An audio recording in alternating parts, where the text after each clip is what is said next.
மரணப்படுக்கையில் இருக்கும் ஒரு பெண் தன் கணவனிடம் கேட்கிறாள், நான் மரணித்த பிறகு நீங்கள் எத்தனை நாட்கள் கழித்து இரண்டாவது திருமணம் செய்து கொள்வீர்கள் என்று கேட்க, கணவன் கண்கலங்கியபடி அழுது கொண்டே சொல்கிறான், உன் கல்லறையின் ஈரம் காய்ந்த பிறகு என்று சொன்னான்.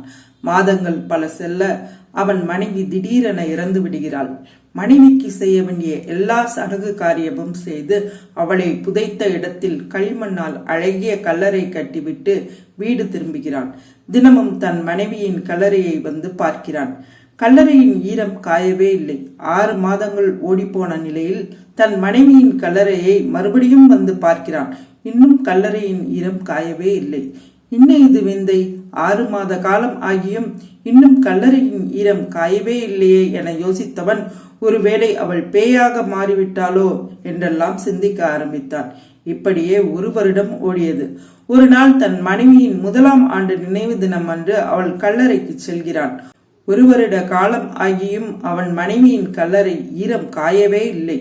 ஏதோ இப்போது கட்டிய மண் கல்லறை போலவே ஈரமாக இருப்பதை கண்டவன் தன் மனைவி தன் மீது வைத்த பாசத்தை நினைத்து தனது மார்பில் அடித்து கொண்டு வாய்விட்டு கதறி அழுகிறான்.